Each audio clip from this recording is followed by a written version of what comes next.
Hello and welcome back to Life Advice from a Failure. Slightly different setting if you have noticed. I am in Arizona right now on spring break. Heading back to school today, so a little bit different. I'm in my grandparents' motorhome. Everyone else is taking a nap, so figured it was a nice quiet time to get this, try and get this out to you guys. I'm going to try and get it out today or tomorrow at the latest. It's Monday. Alright, so I did have a question, and if you notice, I do cheat. I write the questions and stuff down here and a couple of my points I want to make, since I can't edit my videos. But I did have a question. It was, Grant, a friend of mine has confided in me that they have a personality disorder, and I'm not entirely sure how to react. What should I do? Well, this is a very good question. I think a lot of people are going to be in that same boat as you, that they maybe don't know how they should act around someone who, says they have a personality disorder, but they might not know how to phrase that. Like, how do you put that gently? How do you say that in a way that's not offensive? So it is a very legitimate question. I think my first point that I really want to make here, they're still the same person. Having told you this and even having found out themselves, that hasn't changed who they are as a person. And I think that's a very important thing to remember. You don't want to start treating them like an alien. They didn't suddenly become a stranger. All that's happened is that you found out a little bit more about them. So that's kind of something you want to just keep in the forefront of your mind. Still the same friend, still the same guy or girl. Another thing that I want to say is, that being said, personality disorders are very real. They do exist. They're not just in people's heads, and they do plague people, like a disease would. I know a lot of people, I know personally people who think that things like depression, things like anxiety, things like bipolar disorder are simply in your head, and you could overcome them and beat them if you really wanted to. I'm sure everyone's heard something like that. If you really wanted to, then I'm sure you could be happier. If you really wanted to, then I'm sure you could stop cutting. If you really wanted to, you just don't dwell on the negative. Be more happy. Just think on positive things. We've heard people say this. That doesn't always work. These are very legitimate and real things that people have to go through. It's important to remember that too. Where, on the one hand, like I said, you don't want to treat them differently, you don't want to treat them like a stranger, you also don't want to just dismiss this new information about them. They've confided something in you that is, or could be fairly personal. And, you want to take that, quite seriously. Another point I do want to make is, while you do take this seriously, a lot of these kind of have little additives. While you do this, because while you do take this seriously, remember that while, it is a legitimate thing, it's also not something you got to be scared of. This isn't something that's contagious. You're not going to catch depression from being around people who are depressed. You may laugh at that. I know people who are seriously concerned about that. You're not going to catch depression, bipolar, anxiety, anything like that. It's not something for you to fear. It's not like these people have, the Black Plague or something, and you need to isolate them and put them in a quarantined room and kind of talk to them through glass. Still treat them as humans. Like I said with the first point, that's still the same person. Still treat them as humans. Still treat them as people, like you would treat, anyone else. But just have that knowledge. All right.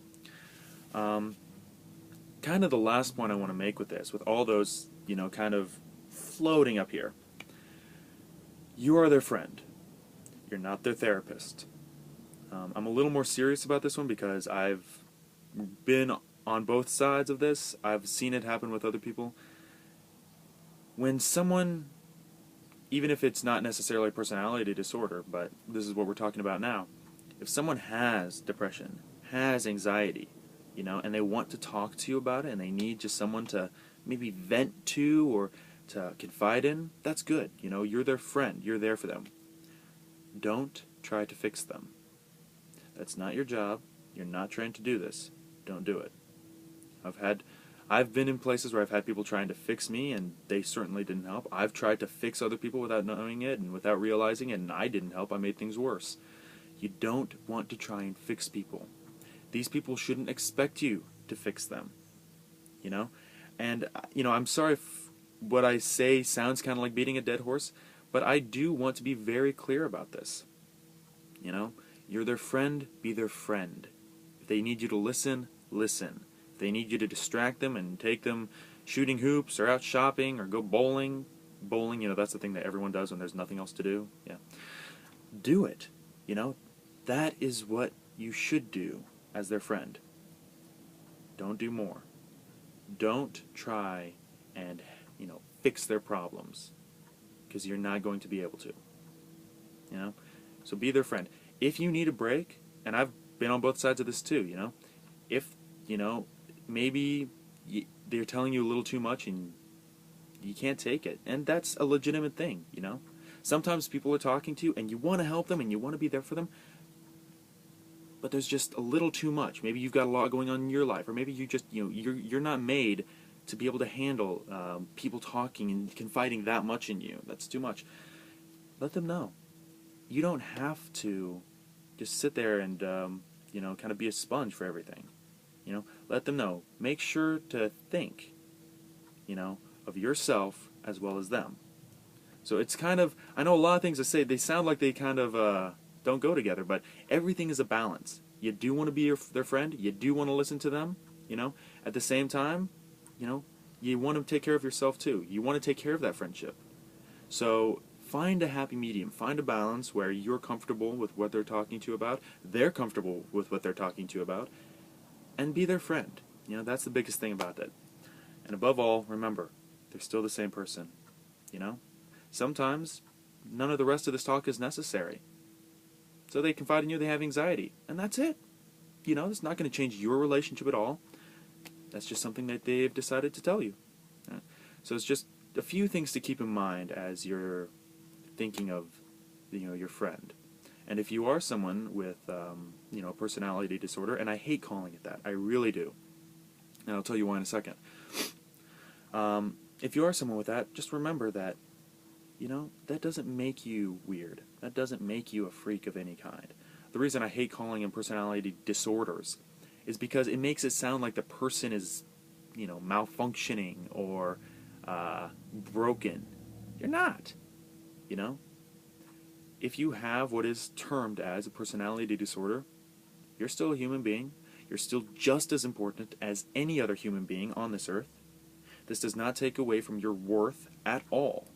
Okay? Everybody goes through things, and this just happens to be what you have. It's unfortunate, but that's what it is. So, I wish we had a better way of phrasing it. I wish we didn't make it sound like these people are, cuckoo or anything like that when we say personality disorder and the stigma that's attached to that, but, that's kind of what we're stuck with, barriers of the language. So just remember, if you have these, or if you know people with them, people with personality disorders, regular people.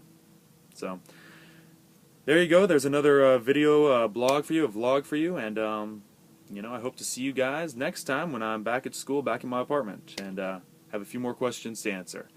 Until next time, see you later.